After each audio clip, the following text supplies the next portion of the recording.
Continuamos en el grado de filosofía. Estamos en el apartado de teoría de conocimiento, la primera parte. Y estamos hablando sobre el empirismo y la experiencia como origen del conocimiento. Vamos a abordar la cuarta parte y última de este tema número 7. La crítica de Hume a la metafísica, un nuevo concepto de filosofía. Hume es el empirista más radical de su crítica a la metafísica, así como el que programáticamente la lleva a cabo de un modo más completo y exhaustivo. En sus obras se enfrenta a un horizonte de problemas como este: crítica de ideas abstractas, negación del conocimiento del mundo externo, negación de la racionalidad del mundo fenoménico, crítica al principio de causalidad, limitación del razonamiento y una metodología deductiva, crítica de la concepción tradicional de sustancia, crítica también de la distinción entre cualidades e ideas primarias y cualidades e ideas secundarias, crítica de la concepción del alma como sustancia espiritual, crítica de la noción de identidad personal y crítica de la demostrabilidad de la existencia de Dios a partir del mundo que él había creado. Es pues, con Hume, con quien se profundiza en la crisis de la idea clásica de la filosofía, la metafísica, haciéndonos paso una comprensión nueva de sus objetivos y de su tarea. En su investigación sobre el conocimiento humano, Hume cree llegado el momento de sustituir la metafísica tradicional por otro tipo de filosofía, a la que él llama curiosamente metafísica, pero que solo asumiría de la metafísica tradicional el concepto que ésta tenía de ser teoría, y no doctrina teológica más o menos camuflada y edificante.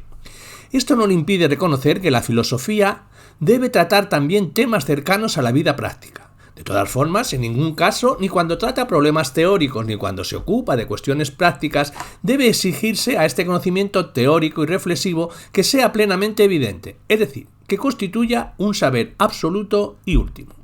Precisamente el error de la metafísica tradicional ha sido querer penetrar en temas que son de suyo absolutamente inaccesibles para el pensamiento por rebasar lo que nos muestran los sentidos. Simplemente hay que ajustarse a la experiencia y describir lo que ésta nos muestra, pues no hay que olvidar que el hombre es un ser que no solo es racional, sino que está sujeto a pasiones y que en vista de ello el principal objetivo de la metafísica es servir de instrumento para el quehacer cotidiano. Hablemos sobre la crítica al principio de causalidad, la relación causal que no se comprende analíticamente. El concepto de causalidad es la forma bajo la cual suele ser pensada la necesidad del enlace de los contenidos de la representación, y para Hume ese enlace no es una intuitiva ni demostrativamente cierto, no es percibida la relación de causa y efecto. Más bien, solo es objeto de la experiencia sensible de la relación temporal con arreglo a la cual una impresión viene a continuación de otra, normalmente. Si el pensamiento hace de la mera sucesión una acción, si convierte un post hoc en un propet hoc, con eso no funda tal relación en el contenido de las ideas causalmente enlazadas.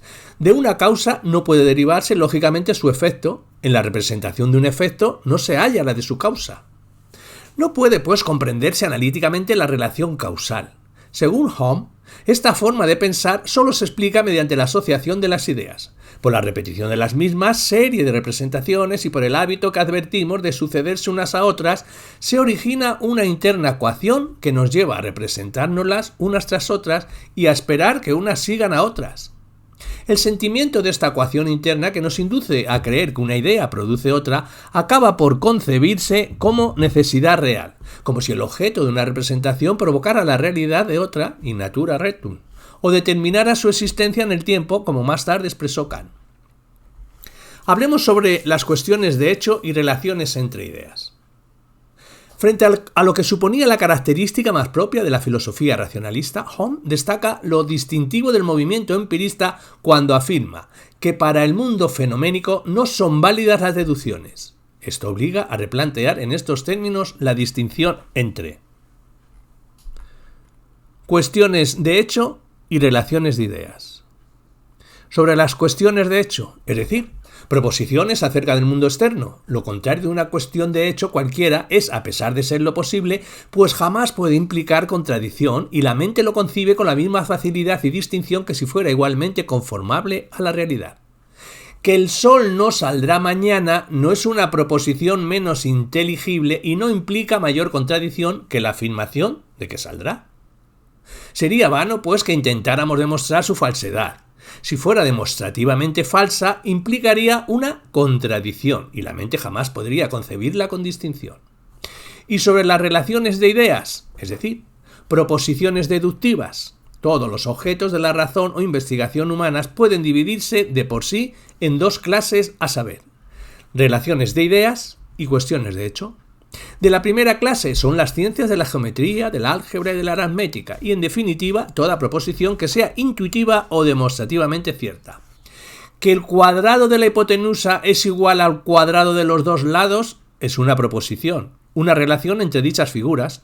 Se pueden descubrir proposiciones de este tipo por el solo funcionamiento de la mente, sin depender de nada que pueda existir en el universo. Aunque nunca se diera en la naturaleza un círculo o un triángulo, las verdades que Euclides demostró retendrían su certeza y evidencia. Hablemos del escéptico y el mundo externo.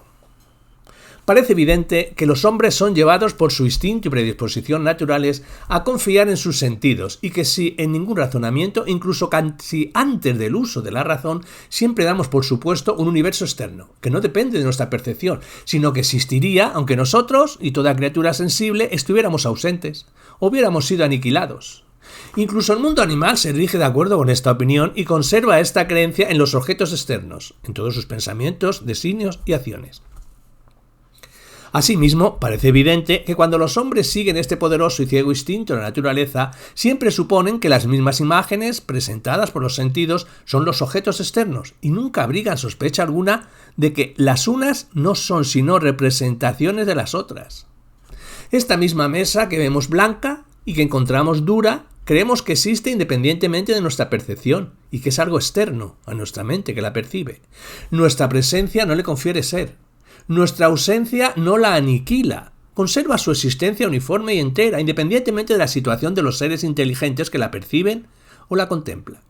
Pero la más débil filosofía pronto destruye esta opinión universal y primigenia de todos los hombres al enseñarnos que nada puede estar presente a la mente sino una imagen o percepción, y que los sentidos solo son conductos por lo que se transmiten estas imágenes sin que sean capaces de producir un contacto inmediato entre la mente y el objeto. La mesa que vemos parece disminuir cuanto más nos apartamos de ella, pero la verdadera mesa que existe independientemente de nosotros no sufre alteración alguna. Por tanto, no se trata más que de su imagen, que está presente a la mente. Estos son indiscutiblemente los dictámenes de la razón y ningún hombre que reflexione jamás habrá dudado que la existencia que consideramos al decir esta casa y aquel árbol no son sino percepciones en la mente y copias o representaciones fugaces de otras existencias que permanecen uniformes e independientes. Hablemos de la costumbre como fundamento último de nuestras creencias. Al hacerse problemática en los términos derivados de la crítica empirista a la metafísica, la racionalidad del mundo externo, cabe preguntarse en qué se basa la seguridad que tenemos de que el mundo es de una manera determinada, de que unos acontecimientos se siguen inexorablemente de otros si no tenemos un conocimiento deductivo de la realidad. Estrictamente hablando, para Home, nuestras percepciones son siempre particulares, elementos singulares que nuestra mente asocia de modo que por sí sola cada percepción no está relacionada con otra. Por ejemplo, en el caso de la relación de causalidad, que es la que nos proporciona certeza en lo que respecta a las cuestiones de hecho, la idea de un determinado efecto no se relaciona necesariamente con la de una determinada causa. Esto implica aceptar de manera radical la contingencia de los acontecimientos y la posibilidad lógica de que ocurra lo contrario de lo que esperamos. Y dice, cada efecto es un hecho distinto de su causa. No se lo podría descubrir en su causa, por lo que la primera vez que lo concebimos, a priori, ha de ser un acto totalmente arbitrario. Ningún objeto se llega a descubrir por las cualidades que aparecen a los sentidos, ni las causas que lo han producido, ni los efectos que surgirán de él. Y nuestra razón no podrá, sin la ayuda de la experiencia, jamás realizar una inferencia acerca de lo realmente existente y de las cuestiones de hecho.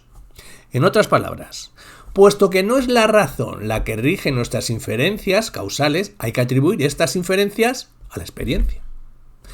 Y dice, por consiguiente, solo por experiencia podemos inferir la existencia de un objeto a la del otro. La naturaleza de la experiencia consiste en esto.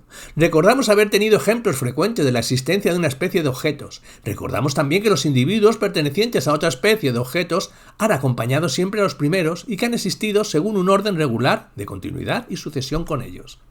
Es decir, A partir de nuestras experiencias pasadas, llevamos a cabo una cierta inducción, lo que Home llama un razonamiento experimental. Pero ni siquiera esta inducción es la responsable de que respecto a muchos y diversos procesos seamos capaces de anticipar el futuro. La solución de Home consiste en afirmar que, al haberse creado la mente unos determinados hábitos asociativos en virtud de su experiencia pasada, puede anticipar determinados efectos al ver determinadas causas o viceversa. O sea, es la costumbre la que, según Home, constituye el último fundamento de nuestras creencias sobre el mundo de los fenómenos. Y dice, ahora bien, como denominamos costumbre a todo lo procedente de una repetición pasada sin ningún nuevo razonamiento o conclusión, podemos establecer, como verdad segura, que toda creencia que sigue a una impresión presente se deriva exclusivamente de ese origen. Y cuando estamos acostumbrados a ver dos impresiones conectadas entre sí, la aparición o idea de la una nos lleva inmediatamente a la idea de la otra. Con su crítica de la causalidad, Home pone de manifiesto la limitación del conocimiento humano de los fenómenos, que nunca puede equipararse al conocimiento riguroso que podemos establecer entre ideas. No obstante, la relación causal, en la medida en que se apoya en la experiencia pasada, tiene un valor canónico, es decir, constituye una exigencia a la que han de ajustarse nuestros conocimientos para ser aceptables. Esto no quita para que en el planteamiento de Home las leyes de la naturaleza sean entendidas como meras leyes empíricas, creaciones psicológicas y contingentes de los seres humanos necesarias para sobrevivir en un mundo cambiante. No son leyes verdaderas, sino hipótesis útiles, que pueden revisarse cuando dejen de serlo. Tal es la conclusión pragmatista y escéptica de la filosofía de él, impregnada en un cierto desencanto, pero inconmovible en su intención crítica. Y nos dice que la radicalidad de la crítica de Home, que si procediéramos a revisar las bibliotecas, convencidos de estos principios, ¿qué estrago no haríamos? Si cogemos cualquier volumen de teología, de metafísica escolástica, por ejemplo, preguntemos, ¿contiene algún razonamiento abstracto sobre la cantidad o el número? No. ¿Contiene algún razonamiento experimental acerca de cuestiones de hecho o existencia? No. Tires entonces a las llamas, pues no puede contener más que sofistería e ilusión. Hablemos de la negación de la identidad personal. El principio metodológico más importante desde el que se lleva a cabo esta crítica es el de la necesidad de reducir las ideas a impresiones, pues basándose en él solo se reconocen las ideas experimentales fundadas y se niega la existencia de un autoconocimiento o conciencia de uno mismo. Esta negación se plantea en los siguientes pasos.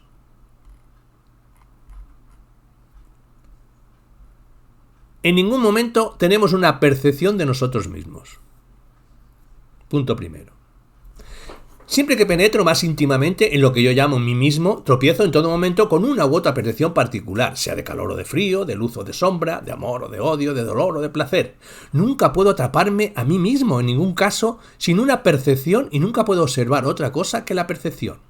Cuando se emprende la crítica a la noción del yo, va a resultar que este proceso de comprobación no se puede cumplir.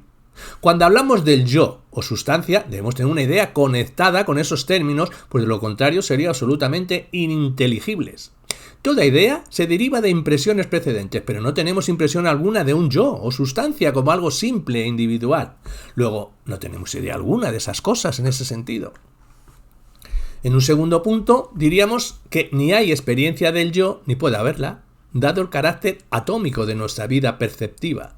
Sin embargo, habiendo desligado así todas nuestras percepciones particulares, cuando paso a explicar el principio de conexión que enlaza unas con otras y nos hace atribuir al conjunto una simplicidad e identidad reales, me doy cuenta de que mi explicación es muy defectuosa y de que solo la aparente evidencia de los razonamientos anteriores puede haberme inducido a aceptarla.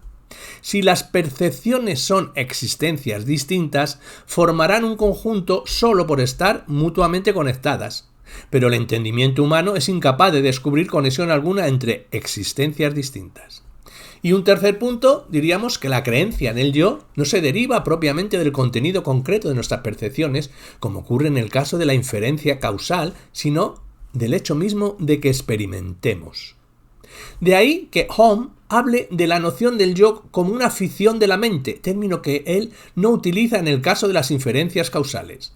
En la conexión causal normal, la mente vincula dos percepciones añadiendo exclusivamente la idea de conexión necesaria que se derivaría de su propio funcionamiento.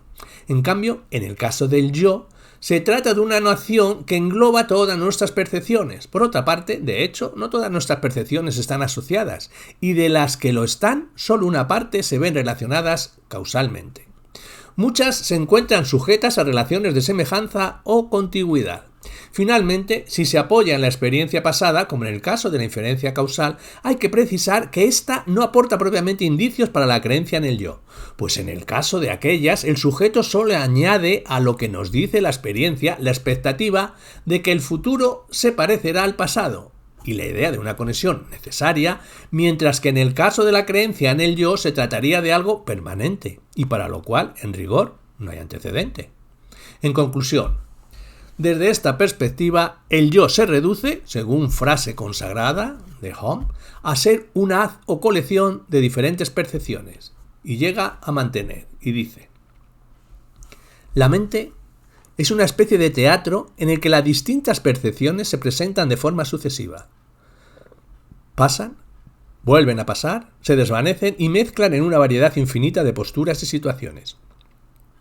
No existe en ella, con propiedad ni simplicidad en un momento determinado, ni identidad a lo largo de momentos diferentes, sea cual sea la inclinación natural que nos lleva a imaginar esa simplicidad e identidad.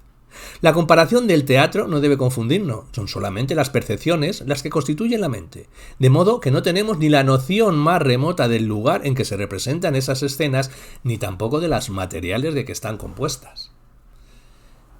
Y hablemos de la negación de la demostrabilidad de la existencia de Dios. No es más que una aplicación de los argumentos expuestos antes al problema de la inferencia de la existencia de Dios a partir del mundo, en los diálogos sobre religión natural, y que Hom dice: echad una mirada al mundo a vuestro alrededor, contempladlo en su conjunto, y en cada una de sus partes.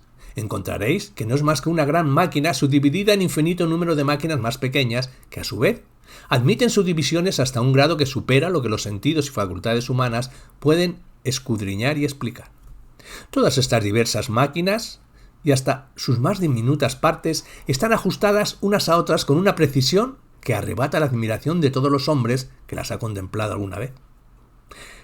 La precisa adaptación de medios afines a través de toda la naturaleza se asemeja exactamente, aunque superándolas con mucho, a las producciones de los artífices humanos, de los proyectos, pensamientos, sabiduría, inteligencia humanos. Ahora bien, puesto que los efectos se asemejan unos a otros, nos vemos conducidos a inferir, según todas las reglas de la analogía, que las causas también se asemejan y que el autor de la naturaleza es algo similar al espíritu del hombre, aunque dotado de facultades mucho más amplias, proporcionadas a la grandeza de la obra que ha realizado. Por ese argumento, a posteriori, y solo por este argumento, podemos probar, al mismo tiempo, la existencia de una divinidad y su semejanza con el espíritu y la inteligencia del hombre.